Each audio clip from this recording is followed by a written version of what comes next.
Olá, pessoal. Começa aqui o programa Biografias. Você sabe, toda semana tem gente muito importante para compartilhar um pouco da trajetória daquilo que viveu e que ainda prospecta, né? Viver, certamente, com mais segurança, com mais fortalecimento econômico e tudo mais, mas isso também faz parte, né, da nossa missão por aqui. Hoje não é diferente. Hoje é um programa importante, especial, imperdível, porque temos aqui, honrosamente, o presidente Michel Temer, que conhece os caminhos políticos, econômicos e de como comandar e retomar também a economia de um país.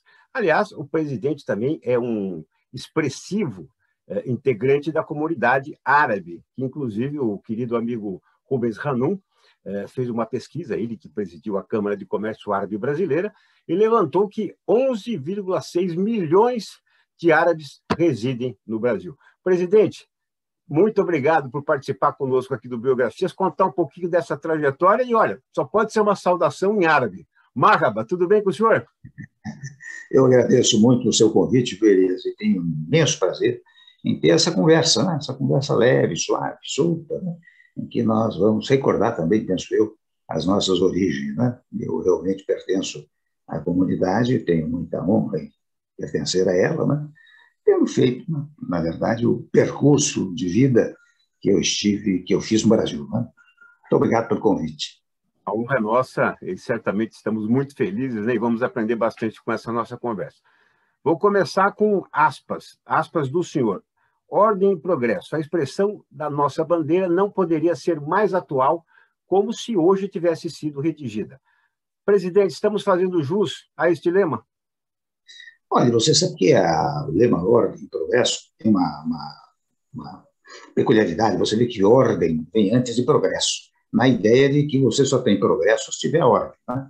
Tanto que isso foi, a bandeira é coisa dos positivistas, até quando se pensou na bandeira brasileira, né? Mas eu, quando assumi, Elias, o governo, eu pedi a um publicitário que me pensasse alguma coisa e logo pensou nessa coisa da ordem e progresso. E eu adotei imediatamente, porque, de fato, você tendo ordem, e ordem significa, além de organização, também significa uma certa tranquilidade no país, uma esperança no país, né? Porque essas coisas é que geram o progresso.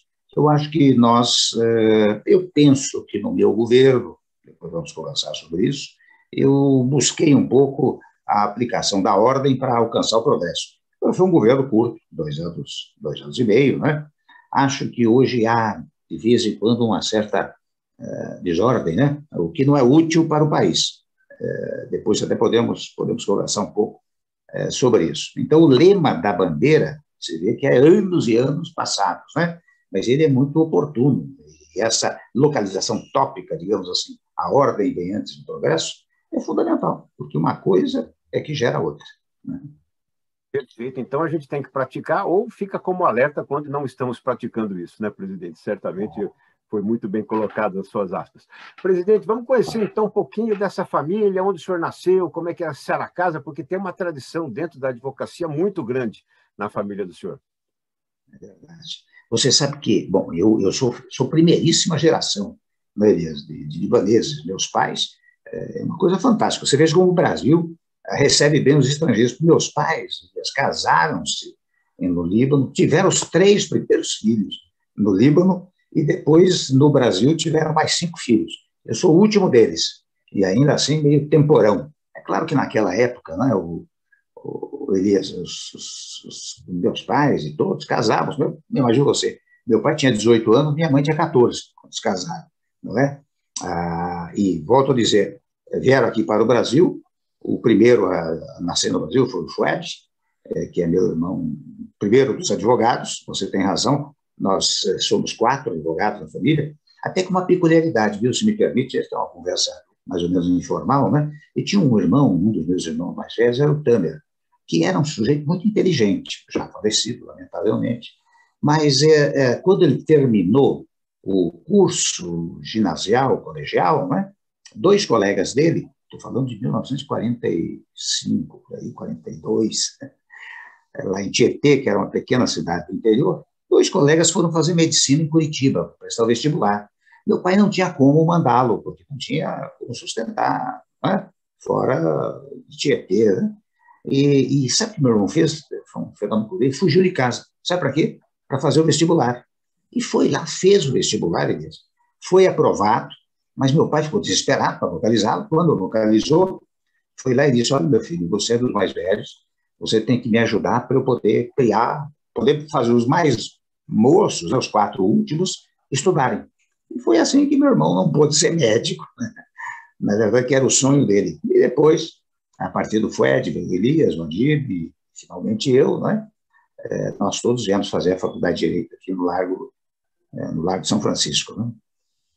E meu pai, de fato, eu lembro sempre, viu, Elias, ele usava uma expressão curiosa. Ele dizia para nós, né, todos, ele dizia: o Brasil é o lugar onde se faz América. Fazer América era o desenvolvimento, crescimento, né? Enfim, em melhores condições de vida, etc. Né? Portanto, ele, embora preso às raízes, afinal, nasceu, cresceu, casou-se lá, mas preso às raízes também tinha muito do apreço pelo Brasil, né? E você veja que eu fiz uma carreira longa na área universitária, na área profissional e na área pública, chegando até a presidência da República, né? Veja que com isso eu quero significar que o Brasil é muito receptivo em relação aos estrangeiros, né? Sem dúvida, o Brasil realmente abre as portas, né, para a nossa comunidade e para outras, né? Enfim, isso é muito bonito, né? Essa miscigenação, sem dúvida alguma, é fantástica. Agora, mesmo tendo irmãos, né, já na carreira do direito, por que é que o direito conquistou o senhor? Eu acho que, em primeiro lugar, foi o exemplo. Eu realmente, eu sou, né? Lamentavelmente, a essa altura, embora fôssemos 8, né? Hoje é apenas 2 vivos, eu e meu irmão, logo acima de mim. E pô, o Adib, que por sua vez é 6 anos mais velho que eu, né? Então eu era até meio temporão, né? Mas o primeiro fato é que eu via meus irmãos, né? O Fued, o Elias, o Adib, vindo para fazer direito, de alguma maneira, é um exemplo. Primeiro ponto. O segundo ponto é que eu, muito naturalmente, durante o curso ginasial, por exemplo, a minha vocação toda era para português, história, filosofia, né? Eu era ruim, né, em química, física, matemática, né? Então, com muita naturalidade, eu fui para direito, que fazia parte das ciências humanas, né? Então, 2 fatores. Primeiro, o exemplo, que eu acabei de mencionar. Segundo, a minha inclinação natural, detectada, digamos assim, nos vários anos do ginásio e depois do colegial, né? O senhor comentou, né, que o senhor se formou pela USP, né? E, pelo que eu constatei, o senhor também teve essa passagem num período ou militar ou pré-militar, né? O senhor viveu a USP naquele período, até porque outro dia, curiosamente, presidente, eu estava conversando com o senhor Krikor Cherkesian, que naquele momento foi o chefe do Serviço de Informação na USP, interno, depois o senhor Krikor se tornou, né, empresário do João Gilberto. Então, eu queria que o senhor contasse um pouquinho dessa experiência, se viveu o período militar ainda como aluno da USP.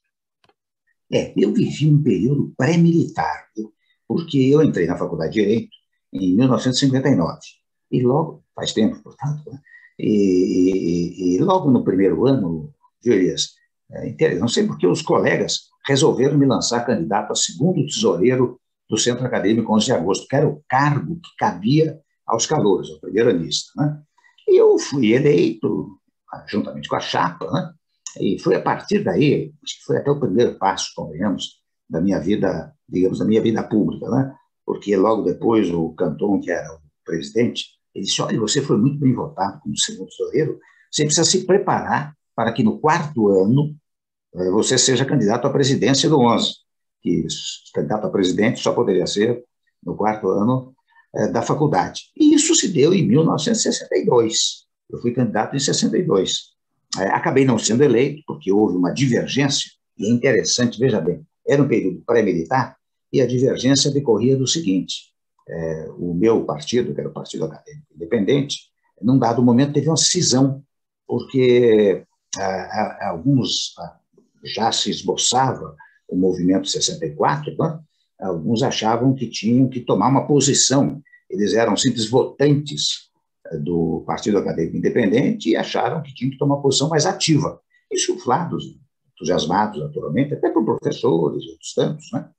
E com isso eu perdi lá, sei lá, 180 votos, mais ou menos, acabei perdendo a eleição por 80 votos, aquela decisão. Mas você sabe que foi interessante, acho que é a mão de Deus, porque, convenhamos, se eu tivesse sido eleito, eu me recordo muito, vou contar um fato aqui curioso, que eu tenho um pouco comentado, eu me recordo que, lançado candidato à presidência 11 de agosto, você fazia eleições em novembro, para assumir em janeiro portanto, presidir o 11 de agosto durante o 5º ano, o último ano da faculdade. E corria lá que eu seria eleito com toda tranquilidade. Né? E já a essa altura, veja, estou falando de 62, era presidente o Jango Goulart. Né? E o Jango mandou um emissário para falar conosco, os seus acadêmicos na época tinha muito prestígio, para falar conosco que ele queria ser paraninfo da posse, na posse da diretoria. Né? Tanto que é interessante, eu, quando perdi a eleição, claro, perdi amigavelmente, meu adversário era meu amigo, né? Eu disse a ele, olha, o Oscarino chamava-se, Oscarino, eu tinha uma proposta do presidente vir apadrinhar, paraninfar, eu posso passar isso para você. Ah, eu gostaria e tal. E assim foi feito. Né? Isso já no começo de 63. Evidentemente, daí em 63 eu passei, eu digo, agora eu vou cuidar da minha profissão. Eu fiz o 5º ano e logo em 64 deu-se, aconteceu o que aconteceu, mas a esta altura eu já tinha, interessante, logo que eu me formei, o professor Ataliba Nogueira foi nomeado secretário da Educação do governador Adhemar de Barros. E o professor Ataliba me chamou para ser oficial de gabinete. Eu não só tinha sido aluno dele, como também o Fred, meu irmão, era casado com a filha dele, né, a Maria da Glória. Então, me chamou para ser oficial de gabinete. Foi o primeiro emprego, digamos assim, que eu tive. Né? E, portanto, já na fase mais, digamos assim, militarizada do Brasil, eu já estava lá na Secretaria da Educação, cuidando da minha vida profissional, já dando os primeiros passos para a advocacia e tudo isso. Né? Foi esse período em que se deu esta militarização, como você chamou, e eu já estava tomando outras providências de natureza profissional. Agora, veja bem, se eu tivesse sido eleito presidente do 11 de agosto, eu não sei, naquele tempo todo, qualquer líder estudantil tinha problemas os mais variados, e alguns até tiveram que sair do país e tudo isso. Né? Então, foi isso que aconteceu. E daí eu me meti na profissão, na universidade, na Procuradoria do Estado, e as coisas caminharam. Né? Você tem uma carreira acadêmica também brilhante, né? E eu Graças a Deus. costumo dizer nas minhas palestras, presidente, até porque muitos dos empresários que eu biografei são muito gratos ao acaso e aos nãos que receberam na vida, né? Então, graças a esses nãos, a direção mudou completamente, né? Presidente, eu tenho não uma pulga, eu tenho um elefante atrás da orelha, né? Que eu gostaria muito, né, de tentar esclarecer um pouco disso. Se o Jânio Quadros tivesse cumprido o mandato, que Brasil a gente teria hoje? E seria um Brasil, eu não tenho, é um Brasil diferente, né? Esses fatos circunstanciais que ocorrem na vida em geral, mas especialmente na vida pública, mudam o rumo da história. Você vê que Jânio tendo renunciado, né, criou um problema no país, né? Um problema no país que redundou até em 1964, né? Deu em 64. Né? Eu acho que o mundo seria outro, porque você veja, ele sucedeu ao presidente Juscelino Kubitschek. E presidente Juscelino, que fez uma belíssima gestão, né? Assim que saiu, já veio a campanha JK 65. Então, ele seria candidato em 65 e certa e seguramente seria eleito.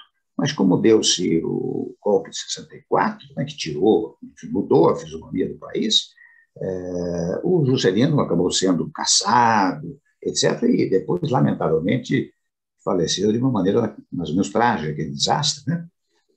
Então, penso eu, se o Jânio tivesse continuado até o final, aquele tempo não tinha reeleição, de modo que não poderia candidatar-se à reeleição, Juscelino seria candidato e eu acho que muito possivelmente seria eleito. E Juscelino era um homem de muita alegria cívica, né? Ele é interessante, né? Ele levava o poder, exercia o poder com muita tranquilidade, com muita leveza.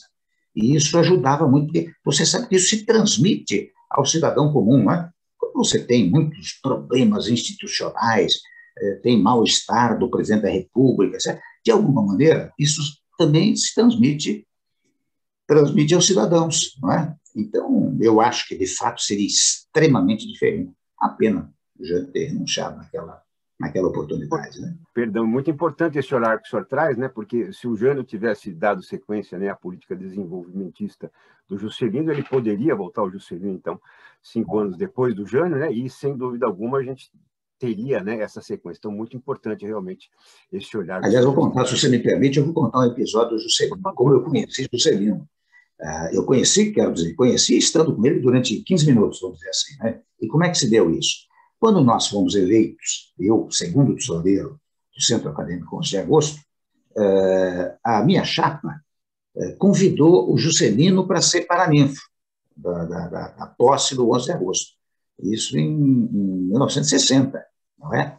E ele se comprometeu, mas ao final não pôde vir e pediu para representá-lo o Horácio Lafer, que era pertencente ao seu governo, e ele que veio paraninfar a nossa posse. Mas depois da nossa posse, uns 20, 30 dias depois, nós estávamos lá na sede do 11 de agosto, eu, o presidente, o vice-presidente, etc., né? E um ajudante de ordens do presidente Juscelino ligou para lá, dizendo, olha, eu sei que vocês têm um diploma aí que é para ser assinado pelo presidente Juscelino. Ele vai aterrissar em São Paulo, se vocês quiserem, vocês vão ao aeroporto Congonhas, que ele assina lá. E nós fomos com entusiasmo extraordinário, né? E ele ficou no avião e nos pediu para entrar. Nós entramos no avião e ele conversou conosco lá uns 20 minutos, mais ou menos, assinou os diplomas. Eu tenho até hoje aqui o diploma estampado no meu escritório, assinado pelo Juscelino em 1960. Espetáculo, poxa vida, excelente, deliciosas essas passagens, né? O senhor sabe que esse olhar que o senhor transmite aqui é o que mais me encanta quando eu faço as biografias, né? Quando eu escrevo, quando eu faço os programas, que é esse relembrar, né? Esse olhar de relembrar. Então é muito gostoso isso. Como você redige biografia, posso contar mais uma coisa para você? Deve, por favor, por favor. Então, deixa eu te contar uma coisa. Eu morava no interior, naturalmente, em Tietê, que era uma cidade, na época, de 20 mil habitantes, né? E tinha um cinema. E eu fui assistir um dia, eu fui ao cinema, tinha uns 10 anos e meio, mais ou menos. Eu fui assistir um filme chamado A Noite Sonhamos, que era a vida de Chopin, com a Berle Oberon, Gordon Wilde, filme maravilhoso, a vida dele. E eu me encantei com aquilo lá, sabe? Eu queria aprender a tocar piano. Eu fui para casa, falei com meu pai e minha mãe, mas imagine, não tinha escola de piano, eu ia aprender a tocar piano, né? Tanto insisti que meu pai fez uma coisa muito inteligente. Ele me colocou numa escola de datilografia e eu datilografava lá na velha Underwood, né, como se estivesse tocando piano. E tem um diploma que também está aqui, com 11 anos de idade, como datilógrafo. Eu devo isso ao meu desejo de ser pianista. Foi o mais perto do piano que o papai arrumou para o senhor, né? Com certeza. Aliás, o curso de datilografia era quase que uma titulação na época, né? Tinha escola lá tinha escola de datilografia, né? Professora Isa. Presidente, um dos grandes empresários que eu biografei se chama João Uchoa Cavalcante Neto. Foi fundador da Universidade Estácio de Sá, um homem brilhante, foi juiz de direito. E ele era um homem, assim, eu até brinco, né? Se alguém encontrar o senhor, alguém na contramão, né, de uma grande avenida de São Paulo, ele pode falar, oi, João Uchoa, como é que você está? Porque ele pegou, né, a contramão em tudo na carreira e criou a maior universidade do Brasil na década de 2000. Mas ele tinha um livro, ele lançou um livro que dizia o seguinte, né? A democracia é um mito, porque ele defendia o seguinte, onde tem lei não pode ter democracia. E o senhor escreveu o livro Democracia e Cidadania em 2006. Tem fundamento essa linha de onde a lei não pode haver de democracia? Olha, com a devida licença, né, eu acho o seguinte, que o que preserva, ou melhor, me manifestando, o que garante, o que inaugura a democracia é o texto constitucional.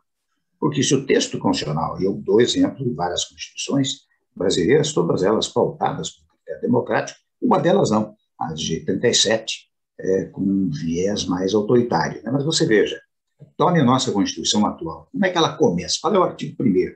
Nós estávamos tão ansiosos para sair de um sistema mais centralizador, mais autoritário, e irmos para um sistema democrático, que nós acabamos rotulando o Brasil como um Estado democrático de direito.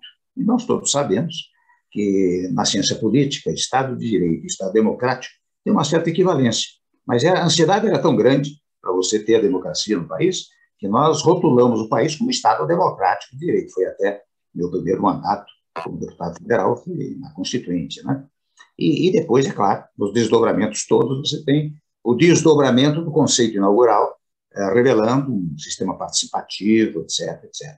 Então, veja, se a lei, eu não conheço a obra do professor Joa, né? Mas se a lei não estabelece rigorosamente um sistema democrático, você também não tem como exercitar a democracia. E dizer que por conta própria, não é? Você terá democracia, o povo, num dado momento, nós seremos democratas, não há isso. Se você pegar as velhas teorias, só para citar duas coisas, o Thomas Hobbes, né, e o Rousseau. O Thomas Hobbes dizia, ele tinha uma expressão latina, homo homines lupus, quer dizer, o homem é o lobo do homem. Ou seja, as pessoas se agregavam porque tinham medo uma das outras, por isso que se agregavam, na visão de Hobbes, né? Já Jacques Rousseau, diferentemente, quando lançou a história do contrato social, ele disse as pessoas se organizam para poderem prosperar. Por isso que as pessoas fazem contratos sociais, e contrato social aí tem uma dimensão muito larga. Não é só o contrato, a questão familiar, a questão tribal, mas a própria questão do Estado. O que é o Estado? O Estado é um contrato entre várias outras parcelas territoriais, entre outros vários estados, né? A ideia de soberania, tudo isso deriva da ideia de vamos fazer um contrato social, que redunda, efetivamente, na existência até dos estados, né? Embora Rousseau dissesse que a propriedade particular foi o túmulo da liberdade individual, né? Porque alguém delimitou um pedaço de terra e isso é meu, e daí o outro não pôde entrar. Isso já começou a restringir a liberdade. Mas você veja com isso que, na verdade, se você não tiver textos legais determinantes da democracia, do sistema democrático, o povo, por conta própria, não vai fazer, não fará. Surgirá alguém que liderará para exercer, digamos assim, autoritariamente o poder. Aliás, o senhor falou da Constituição, o senhor chama, né, respeitosamente a Constituição de livrinho, né, porque tudo que o senhor faz, o senhor se baseia, né, obrigatoriamente dentro dela, e o senhor lançou também um livro importante em 2018, 30 anos depois, né, da nova Constituição, 30 anos da Constituição Brasileira, Democracia, Direitos Fundamentais e Instituições. Presidente, é hora de rever essa Constituição? É possível legalmente rever? O que o senhor acha? Eu acho que não é conveniente, viu, Elias, pelo seguinte.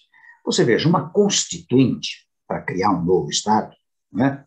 Porque constituinte vem do verbo constituir, né? Quando fala poder constituinte, o que é poder constituinte? Vem de poder constituir. Então, quem é que tem o poder de constituir ou de reconstituir o Estado? É o povo. Como se eu dissesse para o marceneiro, quem é que tem o poder de constituir esta mesa? É o marceneiro. Junta peça, junta pedra, parafuso, madeira, constitui. O Estado também é assim, num dado momento exerce o poder constituinte. Agora, quando você tem uma constituinte, portanto, você terá futuramente um novo Estado, você cria uma certa instabilidade, porque a constituinte significa o que o Estado será. Agora, a Constituição significa o que o Estado é. E dizer que alguma coisa dá garantia, dá segurança jurídica a quem vai contratar, a quem vai fazer os mais variados atos na vida social. E veja bem, eu não vejo razão agora para uma nova Constituinte, né, que instabilizaria o nosso sistema, porque a Constituição brasileira, embora ela seja muito detalhista, muito pormenorizada, né, mas ela soube, viu, Elias, amalgamar os princípios liberais com os princípios sociais. Só para dar um brevíssimo exemplo, se não cansá-los, né, um brevíssimo exemplo, você pega, por exemplo, o prestigiamento da iniciativa privada, o prestígio da propriedade, os direitos individuais, lá no artigo 5º, você tem 78 incisos garantidores dos direitos individuais. Tudo isso é fruto do liberalismo, não é verdade? Agora, depois vem os direitos sociais, né? E lá você encontra até um capítulo com o título Direitos Sociais, E até, veja, levou-se a tal volume, digamos assim, essa ideia de trazer os direitos sociais para a Constituição, que até os direitos trabalhistas, que outrora ficavam na legislação infraconstitucional, vieram para a Constituição. Você abre lá o artigo 7º, são os direitos dos trabalhadores, férias, 13º, licença maternidade, doença, enfim, todos os direitos elencados no próprio texto constitucional, primeiro ponto. O segundo ponto é que deu-se também muita significação para as federações sindicais, né? Você veja que ao lado do presidente da República, do presidente da Câmara dos Deputados, do presidente do Senado Federal, as confederações sindicais têm a competência para propor ação de inconstitucionalidade ou de constitucionalidade das leis. Quer dizer, portanto, os direitos, e quando se diz lá em saúde e educação, o que é isso? São direitos sociais. Todos têm direito à saúde, à educação, à moradia, à alimentação. Não é? São direitos sociais. Estão todos na Constituição, amalgamados, portanto, misturados com os direitos liberais. Isso permite a sobrevivência da nossa Constituição. Então, eu não vejo... O que ocorre é o seguinte, com muita franqueza, muita gente se esquece de cumprir a Constituição. Na verdade, olha, estou dizendo isso não é do cidadão comum, não, até de setores organizados e institucionais, né? Desprezam a Constituição. Muitos até sustentam, não, em vez de cumprir a Constituição, nós temos que ver o que o povo quer. E, segundo o que o povo quer, que nós vamos aplicar o direito. E não é assim, não. Porque o direito ele visa regular as relações sociais. Se essa regulação não valer, digamos, a opinião pública ou até publicada for aquela prevalecente, você cria instabilidade no Estado. Né? Por isso que eu penso que, toda licença, né? Eu penso que imaginar uma constituinte agora é instabilizar o nosso país. Porque é uma ruptura, né? Você, em 87, o que se quis foi romper com o sistema antigo. Daí aquela ruptura era justificada. Né? Mas hoje eu não vejo razão para isso, com toda franqueza. Muito bom o senhor colocar, né, sua opinião pelo seu conhecimento, principalmente pelo respeito que o senhor tem pela Constituição. Presidente, o senhor participou ativamente, né, de um período, né, de grande consolidação das instituições, né, de respeitabilidade. Aparentemente, né, hoje a opinião popular está numa situação oposta em relação a essas instituições, em especial o STF, enfim, algumas outras, né? É possível reverter isso? Onde foi que rachou esse vaso, na sua opinião? Olha, em primeiro lugar, convém dizer o seguinte, sabe? Eu digo umas coisas, parece que de vez em quando eu estou falando para uns marcianos, né? Mas não é. Eu estou falando para os brasileiros. Ao longo da minha vida, eu sempre, não só por formação, digamos, universitária, institucional, cultural, eu sempre homenageei muito o texto constitucional, que acho que é o que dá segurança jurídica. Até porque eu digo que muita gente diz assim, fala em segurança jurídica como se fosse desapegado do sistema normativo. E você tem segurança jurídica quando há cumprimento rigoroso da Constituição e da legislação infraconstitucional. Daí que você tem segurança jurídica. Pois muito bem. Quando você pensa nas regras constitucionais, a primeira conclusão que você tira é o seguinte: quem é autoridade no nosso país? Será o presidente da República? Será o presidente Supremo? Será o senador, o governador, o deputado? Não. Só é autoridade quem tem poder. E o que é que a Constituição diz referentemente ao poder? Todo poder pertence ao povo e em seu nome é exercido. Então, a autoridade no nosso sistema é o povo. Autoridade primária, inaugural. As autoridades demais, presidente da República, presidente Supremo, deputado, senador, governador, etc., são autoridades constituídas, que foram constituídas pelo titular do poder. Portanto, são exercentes do poder, não são titulares do poder. Mas aqui no Brasil, como as pessoas não lidam muito com esses conceitos, muitas vezes você chega a determinado cargo e acha que chegou lá iluminado por uma centelha divina, né? E, portanto, não tem que prestar atenção ao que está no texto constitucional. Isso aqui é grave, porque eu uso sempre essa expressão do livrinho, mas eu confesso a você que é uma expressão copiada dos tempos do governo Dutra. O Dutra, que era militar, não assumiu a presidência, foi eleito, e quando trazia um ato qualquer, ele dizia: o que é que diz o livrinho? Não é? Porque ele queria rigorosamente seguir a Constituição. E veja, no Brasil, você tem uma regra que diz assim: são poderes da União independentes e harmônicos entre si, não são apenas independentes, o Legislativo, o Executivo e o Judiciário. Ora, sendo assim, quem que produziu isso? Foi quem tem poder, o povo. Quer dizer, a soberania popular, ao recriar o Estado brasileiro, em 5 de outubro de 88, disse: olha aqui, eu vou dividir o poder, que é meu, para vocês exercitarem, né? Por uma questão, digamos, programática, uma questão da possibilidade. Um legisla, o outro executa e o outro julga. Mas olha aqui, vocês têm que agir em harmonia. Então, toda vez que há uma desarmonia, o que há, fundamentalmente? Há uma inconstitucionalidade, há uma desobediência à soberania popular. Quando eu digo, estou falando para o Marcelo, as pessoas ouvem isso, mas esse tema, cada ideia, né? Mas olha, você sabe que se a gente aplicasse rigorosamente isso, nós teríamos uma tranquilidade maior. Eu, quando assumi o governo, Elias, eu tinha muita naturalidade, né, legitimamente até, os que perderam o poder faziam uma oposição feroz em relação ao meu governo. Eu não me incomodava, não. Sabe por quê? Senão eu tinha que protestar contra o protesto.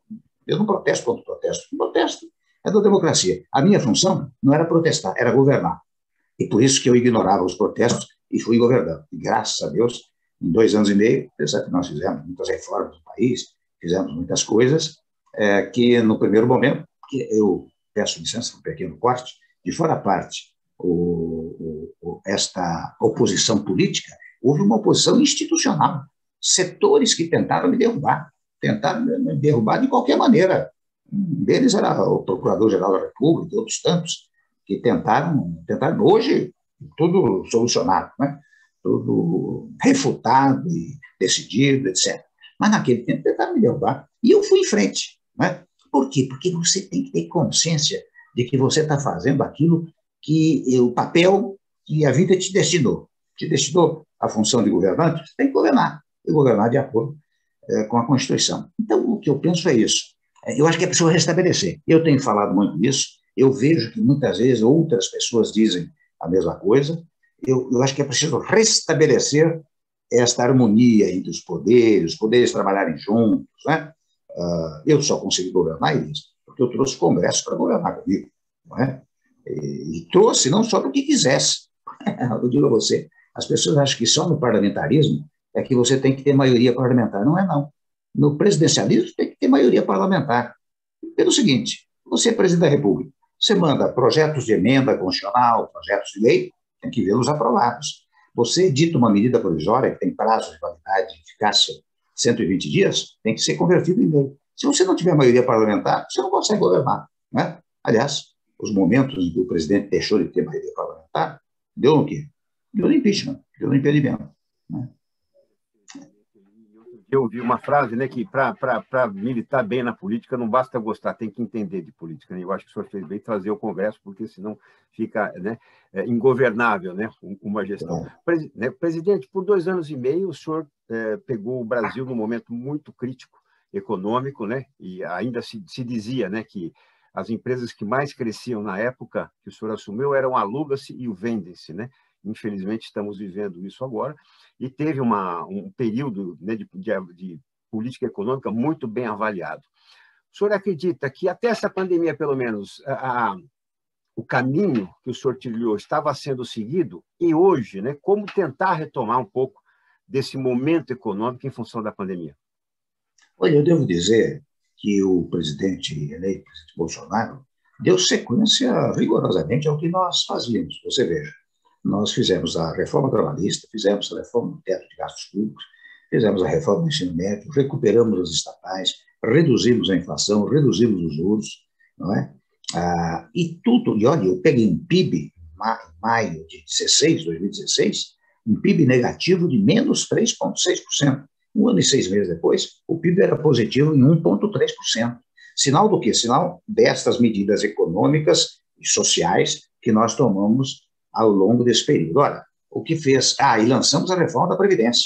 Nós enfrentamos e convencemos o Congresso e a população da necessidade de uma reforma previdenciária no país. Tanto que o presidente Bolsonaro, então, logo assumiu, juntamente com o Congresso, logo no primeiro semestre, aprovou a reforma previdenciária. Portanto, dando sequência ao que vínhamos fazendo. Sobre mais, os juros continuaram caindo no seu governo, a inflação eu entreguei com 2,95%, quando era, na verdade, 2 dígitos, né?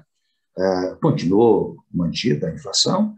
Eu acho que deu sequência. Agora, eu reconheço, quando veio a pandemia, de alguma maneira atrapalhou tudo, zerou tudo, né? Mesmo as privatizações que estão sendo feitas, viu, Elias, você sabe que quando eu assumi, eu criei um programa chamado PPE, Programa de Parceria de Investimentos, que é para passar muita coisa para a iniciativa privada. E lá foi o Moreira Franco, que era o ministro, mas o secretário executivo e o grande executor foi o Tarcísio de Freitas, que hoje é o ministro de Infraestrutura e que está dando sequência a tudo aquilo que nós fizemos. Então, eu digo, foi coisa muito útil, porque não é aquela coisa do presidente que assume e vamos destruir o governo anterior. É muito hábito. Aqui, seja no federal, seja no estadual, seja no municipal, sempre destruiu o anterior. No caso presente, eu devo reconhecer que o atual governo não fala mal do governo, ao contrário, muitas vezes se refere elogiosamente a essas medidas reformistas que nós tomamos, né? Agora, eu acho que agora o momento, 2021, é o momento de enfrentar 2 problemas. Ver se elimina a pandemia e começar a recuperar a economia, cada vez mais. Isso é fundamental, não é? Esta é a tarefa para todos os dirigentes e para todos os brasileiros neste ano de 2021. E depois de 2022, muito bem, tem eleições, vamos deixar 2022 para 2022. Vamos trazer 2022 para 2021, porque já basta os problemas que nós temos em 2021, né, para enfeitá-los ou agravá-los com 2022. Né? Isso é o que eu penso. E acho que será possível. Eu aqui sempre digo, eu dei esse meu exemplo do PIB, né, porque eu vejo que muitas vezes se fala que o PIB poderá ser negativo em 4,5%, 5%, 5,5%. Ora, se eu peguei um PIB negativo de menos 3,6% em um ano e pouco, ele era positivo em 1,3%, isso está a significar a capacidade de recuperação da nossa economia do país. Né? Aliás, já lançaram, os amigos já lançaram o senhor candidato para 2022, presidente. E agora? São muito amigos, são muito amigos. Por isso que me lançam. Mas eu confesso a você que, primeiro que esse é um assunto só para 2022. Eu acho até não só prematuro, como, digamos, inadequado politicamente tratar de 2022 e 2021. Parece que não tem pandemia, que a economia está indo às mil maravilhas, né? Então, nós vamos cuidar desses 2 temas, deixar 2022 para 2022. Mas eu já, confesso a você, eu já ocupei tantos cargos, né? Eu acho que já cumpri minha tarefa. Aliás, o senhor tem uma carreira, né, da vida pública brilhante, Secretaria de Segurança do Estado Pública, né, de São Paulo, deputado federal por várias vezes, assumiu a presidência da Câmara, presidente nacional do PMDB, foi vice-presidente, assumiu a presidência. Faltou algum posto que o senhor gostaria de ter ocupado na vida pública? Não, eu confesso que não. Você sabe que o primeiro posto que eu ocupei foi aqui em São Paulo, né? Nomeado pelo governador Montoro como procurador-geral do Estado. Minha área jurídica, eu fiquei honradíssimo, achei que aquilo era o ápice da minha carreira. Né? Logo depois, um ano depois, me chamam para ser secretário da Segurança Pública. Né? E daí é que as coisas caminharam. Então, o secretário, ele próprio, aliás, eu faço uma homenagem sempre ao governador Montoro, porque ele é que incentivou, digamos, a minha carreira, né? Sendo eu secretário da Segurança, me tendo feito, graças a Deus, um trabalho razoável na segurança pública do Estado. O Montoro uma vez me chamou e disse: ô, Temer, você milita, dá aula de direito constitucional, você poderia se candidatar como deputado federal constituinte. E foi aí que, em 86, eu fui para deputado federal direto. E veja, depois voltei a ser procurador-geral do Estado, voltei a ser secretário de Segurança Pública, exerci todas as funções. Se você disser o que faltou, não, faltou ser senador, vereador, deputado estadual, mas acho que eu dei um salto. Né? Só fui direto para a federal e depois para outros cargos. Né? Não, o senhor não fez o senhor não precisou nem do mestrado nem do doutorado, já foi direto para o pós-doc, né? Então aí não tem questionamento. Presidente, o senhor, né, nesses 2 anos e meio, ficou algo que o senhor gostaria de ter feito e não deu tempo, não teve condições de fazer? Estamos ainda com aquela tão sonhada reforma administrativa, tributária. É um desses pontos ou tem algum outro ponto que o senhor gostaria de ter implantado como presidente? Não, você sabe que é interessante. Eu teria, primeiro, depois de aprovar aquelas 3 reformas que eu já mencionei, eu teria aprovado a reforma da Previdência junho de 2017.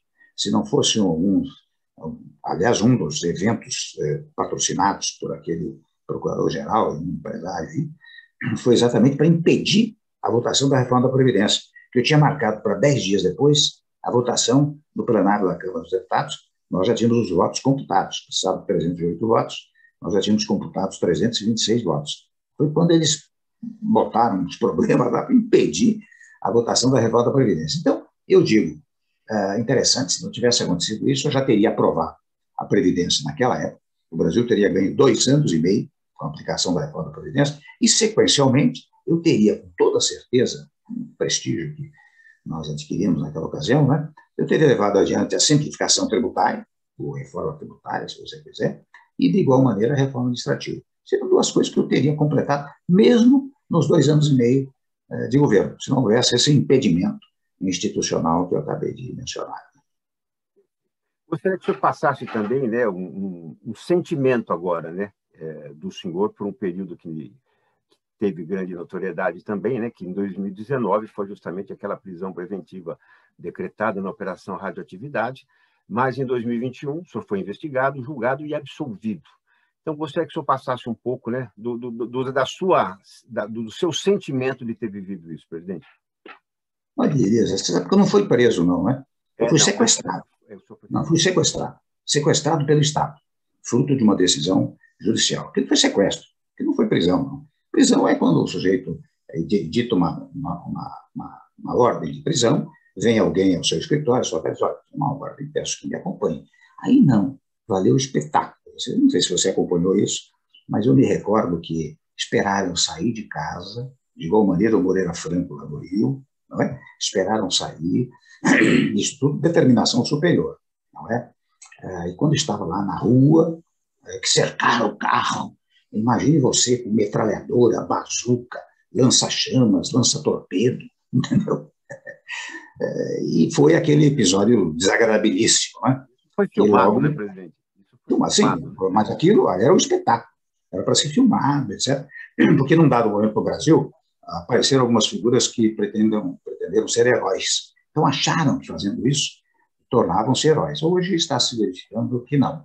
Na verdade, isso não acontece. Tanto que, muito depois, os tribunais superiores acabaram eliminando esse chamado sequestro preventivo, né, que se deu naquela oportunidade. E mais grave ainda, você vê que mesmo neste caso que se deu lá no Rio de Janeiro, acabou de ser decretada a incompetência do magistrado, né, que deu essas determinações, fruto naturalmente provocado que foi pelos procuradores da República de lá, né, que disseram as maiores barbaridades, né, para poder justificar o ato. Né.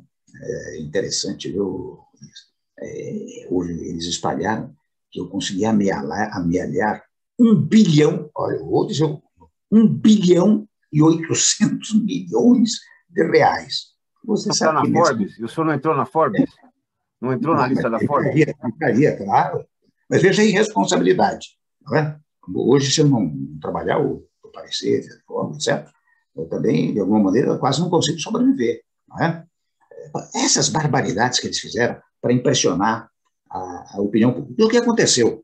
Veja bem, primeiro, decretou-se a incompetência, anulando todos os atos, primeiro ponto. Segundo ponto, aquele rapaz que me gravou, não é? O que aconteceu com a gravação, que é uma coisa grave, e grave para uma instituição que eu prezo muito, que é uma instituição importantíssima no nosso país, que é o Ministério Público Federal. Você veja, eu, na Constituinte, trabalhei muito para que o Ministério Público tivesse as prerrogativas que teve na Constituição, porque eu fui designado para a subcomissão do Ministério Público e da Magistratura, e trabalhei muitíssimo por esses dois setores. O Ministério Público é importantíssimo no nosso país, tem figuras preciosas integrando o Ministério Público Federal, que devem ser enaltecidas, não só pessoalmente, mas institucionalmente. Agora, você veja que coisa, Elias, você vai, e os nossos amigos que estiverem nos ouvindo vão compreender isso. Faz um alarde, uma coisa brutal durante 6 meses, 8 meses, por meio da imprensa, etc., e vaza tudo que é possível vazar, não é? É proibido. Você sabe que no sistema normativo quando você tem um inquérito policial, é proibido. Para você ter ideia, para o advogado do réu ter acesso aos autos de um inquérito, foi preciso uma súmula do Supremo Tribunal Federal, a súmula 14, que diz o advogado, e só o advogado investigado, pode ter direito ao acesso ao inquérito. Ora, o que acontecia nos últimos tempos, o Elias? Chegava lá, um inquérito sendo feito, tinha um fato qualquer, antes que o investigado soubesse, toda a população já sabia, porque divulgavam isso para a imprensa. Você percebe? Quando eu digo que é preciso obedecer à lei, à Constituição, eu não estou brincando, eu estou dizendo uma coisa séria. Né? Bom, mas digo eu, voltando ao relato. O que aconteceu com esse caso, por exemplo? Né? 100 páginas, 90 páginas de uma denúncia, só com ilações. Então, se isso aconteceu, é porque isso é verdadeiro. Se aquilo aconteceu, que tal coisa é verdadeira. O que aconteceu com essa denúncia? Em 10 páginas, 8 páginas, o magistrado diz assim, eu não preciso ouvir ninguém, não preciso instruir o processo, não precisa juntar documentos, não precisa fazer perícia. É tão despropositada a denúncia, né? Porque a Procuradoria acabou juntando frases desconexas para poder justificar a denúncia, além do que a frase incriminadora que eles apontam não existiu, de modo que eu absolvo sumariamente. Né? Esta decisão até já foi objeto de um recurso, que a sentença foi confirmada pelo Tribunal Superior. Mas veja, bom, este é um ponto. O outro ponto foi quando o Procurador-Geral, depois a senhora Procuradora-Geral, resolveram me botar um inquérito e uma denúncia em função porque eu assinei um decreto que modernizava, aliás, era a regulamentação de uma lei que modernizava o sistema portuário no país. Acabamos, não, isso aqui é criminoso, porque ele fez isso para ajudar não sei quem, ajudar não sei quem. Tudo isso, muito bem. O que aconteceu com esse processo? A mesma coisa que aconteceu com o outro. O juiz disse, olha, um absurdo isso aqui. Não tem um indício sequer. Isso não deveria vir às minhas mãos. Né? Bom, absolvição sumária, novamente. Sobre mais, no caso, veja como está o país. No primeiro caso da tal gravação, eu me recordo que aquele rapaz, aquele empresário, que hoje é coaquilionário, eu não sei como é que acontece isso, é coaquilionário, né? Mas eu posso ir a restaurante, graças a Deus. Isso é aplaudido. Mas não sei se outros podem, né? Você sabe que, na época, o meu colega advogado moveu uma ação, uma indenização por danos morais, que já está transitando em julgado. Foi julgado em todas as instâncias, ele foi condenado por danos morais, não é? O valor não importa, importa o fato. Né? De outro lado, nós movemos uma queixa-crime por calúnia de difamação contra ele, que foi admitida pelo Tribunal Regional Federal de Brasília. Mas veja, Elias, eu estou contando esses fatos a você, aos nossos amigos que não ouvem, não sei, talvez, para dizer, veja que irresponsabilidade. E ela é detrimentosa e prejudicial para a instituição do Ministério Público. Porque, veja, não foi um promotor de justiça, aliás, a expressão promotor de justiça significa alguém que deve promover a justiça, não é alguém que deve ser parte no processo, tá certo? Mas não foi um promotor de primeiro grau que fez, foi o Procurador-Geral da República, que é uma figura quase equivalente à presidência da República. Então, digo eu, será que é benéfico para o Ministério Público que um procurador-geral faça uma denúncia de 80, 90 páginas, que seja destruída em 9, 8 páginas de uma sentença judicial, sem nenhuma necessidade de instrução processual? Será que nós não devemos pensar em proteger o Ministério Público e eliminar esta sanha, digamos assim, meramente acusatória? Estou fazendo um discurso aqui para você, desculpe. Por favor. Obrigado, mas apenas para dizer como estão as coisas no Brasil. Não pode ser assim. Você tem que ter como ser. Por exemplo, já não há mais a presunção de inocência, a presunção de culpa. Se você quiser, inocente que é, você tem que provar que não é culpado. É uma regra tradicional, secular, que vem lá do direito romano, né? Aqui mudou tudo. Não pode ser assim. Com muita franqueza eu falo isso, porque, convenhamos, você vê que eu aumento um pouco o tom de voz, que quando você se refere àquele fato de 2 anos atrás, quase 2 anos atrás, foi um fato muito desagradável para quem tem mais de 30 anos de vida universitária, com mais de 400 mil livros vendidos, um apreço, consideração de todos, né? Uma vida pública limpa. Depois eu chego à presidência da República e começo o meu martírio fruto de interesses inconfessáveis. Entendeu? É por isso que não pode acontecer isso, com toda franqueza. Por isso, peço desculpas pela velocidade, pelo aumento do tom de voz, mas não tenho como justamente deixar de sentimento, pensar, dizer isso. Inclusive, o senhor foi honrosamente convidado para uma missão muito sensível. Talvez o senhor tenha visto imagens aí, talvez as mais deprimentes que o senhor viu na vida do senhor, que foi o convite do presidente Bolsonaro para, né, integrar a comitiva que foi levar ajuda, mantimentos ao Líbano. Então, eu queria que o senhor passasse um pouquinho do que o senhor viu, né, e como isso sensibilizou o senhor e a todos, e ao mundo, sem dúvida alguma, presidente. Em primeiro lugar, foi uma grande honra que me deu o presidente Bolsonaro, designando-me chefe de uma missão humanitária ao Líbano. Naquela oportunidade, ao lado do nosso avião, foi um outro avião já levando 6 toneladas de medicamentos e alimentos. Mas, ao depois, nós mandamos mais 60 toneladas de alimentos, medicamentos para lá. Criou-se uma comissão aqui, o doutor Rubens Anum até participou, você mencionou. O doutor Rubens foi um dos que levaram adiante, o Zogby, o Cotait, enfim, vários outros, né? O presidente do Monte Líbano, muita gente. Se organizou, o SCAF, muitos organizaram isso, né? Então, nós prestamos, o Brasil prestou uma assistência muito grande ao Líbano. Eu tive o prazer, a honra de ser designado para essa tarefa. E quando cheguei lá, foi uma coisa triste. Eu já tinha estado 2 vezes anteriores no Líbano. Eu vi aquele porto inteiramente destruído, e sobre estar destruído, num raio, assim, uns 2 quilômetros mais ou menos, os prédios todos afetados, em face da destruição. Uma coisa muito triste, muito triste. Eu passei 24 horas lá, mas conversei com o presidente do Líbano, com o presidente do parlamento, com o primeiro-ministro e o ministério, e fiz uma coisa até muito, muito interessante, pedi ao nosso embaixador que chamasse as confissões religiosas, sabe que as confissões religiosas lá têm muito peso. E lá foi o prelado druso, xiita, sunita e maronita. E nós conversamos lá na embaixada. Eu disse, olha, os senhores têm que se unir aqui, porque o Líbano carece agora de uma mensagem unitária, né? E eles compreenderam perfeitamente, falaram logo depois que o Líbano está passando já há um bom tempo por uma situação muito delicada, né? E ao depois, o que se firmou lá, e é interessante, eu notei uma coisa, Elias, o interesse dos outros países pelo Líbano. Quando eu circulava por lá, me acompanhava não apenas a imprensa libanesa, mas a imprensa europeia, porque eu fui logo depois do Macron, né? O Macron foi o primeiro, o Líbano tem muitas ligações com a França, o segundo foi o Brasil, né? Isto foi acompanhado. Eu tive essa honra, sabe? E tive o prazer, confesso a você, de, ao longo desse período, ter convidado para falar em Oxford, ter sido convidado para falar em Salamanca, enfim. E sempre que eu vou é para prestigiar o nosso país, né? Tem outro amigo em comum também, muito querido, que o senhor atuou, né, como presidente, como vice, né, diretamente com ele, ajudou, inclusive, a quebrar o protocolo para que ele tivesse uma carreira mais longeva aqui como embaixador, que é o nosso querido José Sayá, né? Então, uma pessoa muito querida. Uma figura preciosa, né, Elias? Figura preciosa. Lutou muito pelo nosso povo aqui do Brasil. Presidente, olha, a gente ficaria aqui horas, mas eu ainda preciso pegar dos senhores essa opinião. CPI da Covid, presidente.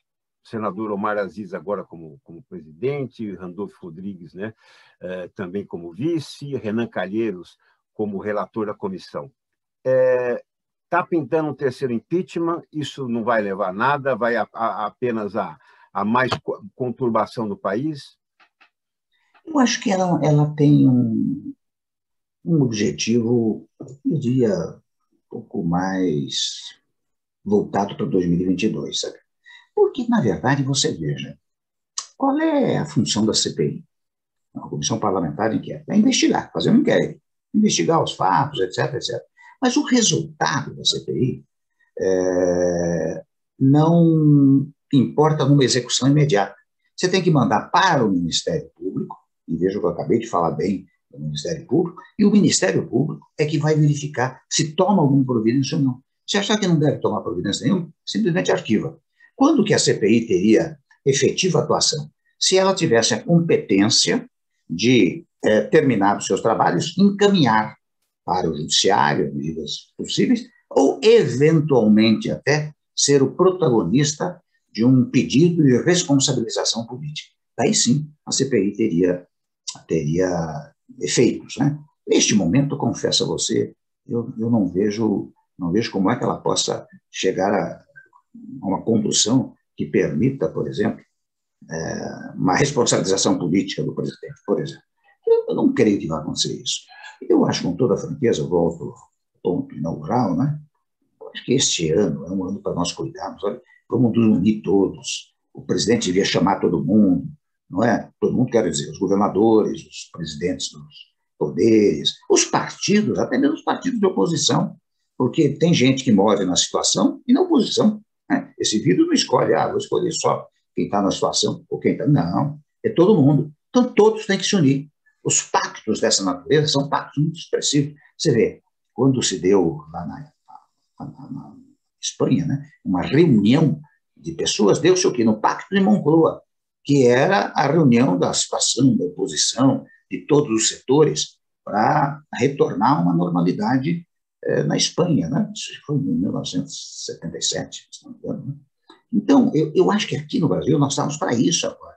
Nós tínhamos que reunificar todo mundo, dizer, minha gente, vamos deixar a eleição para o ano que vem. E vamos agora nos unir. Como é que enfrenta a pandemia? Por exemplo, só para dar um breve exemplo para você, lockdown, fechar todos os setores, etc. Qual é a dificuldade? É que uma área governamental diz uma coisa, outra área governamental diz outra coisa. Isso aflige o cidadão. Se todos reunidos, aquelas autoridades constituídas, disserem, olha, vamos decretar um lockdown aí de 20 dias, tal, o povo vai dizer, está todo mundo unido em torno dessa ideia, não é? Agora, quando há desunião, há instabilidade. E acho que, portanto, o tópico CPI, eu não creio que seja uma coisa extremamente útil para o país. Sem embargo, eu deixo claro isso, de uma preocupação muito grande, com quase 400 mil óbitos. Alguém tem que ser responsabilizado, não há dúvida, né? E discutir a responsabilização é algo importante, mas eu não sei se deve chegar às últimas consequências. Só isso. O senhor já vem alertando, né, e passando esse conselho ao presidente Bolsonaro há algum tempo, né, de fazer aproximação, né, em todas as frentes, né? Inclusive, é muito importante porque muitos setores estão pagando caro aqui no Brasil hoje, o do eletroeletrônicos é um deles, né? Eu biografei o presidente da Sempre Toshiba, da Sempre TCL também, o doutor Afonso Brandão Rênio, porque há muitos anos nós abrimos mão da indústria nacional para fazer as importações, né, dos componentes e tudo mais, e hoje estamos nas mãos de um mesmo fornecedor, o que acontece também em relação às vacinas, né? Porque nós temos o SUS tão admirado, o Programa Nacional de Imunização tão admirado mundialmente, mas não temos insumos, só que temos 40 fábricas hoje de vacinas na área veterinária e apenas 2 em humanos, né, que é o Butantan e o Fiocruz. Então, nós não temos a produção de insumos, então ficamos nas mãos também justamente porque lá atrás, né, não priorizamos isso. Na época foi bom, né, economicamente foi bom, mas hoje estamos pagando caro por isso, presidente. É verdade, é verdade. Presidente, o senhor... Pois não, desculpa, pois não. Não, por favor.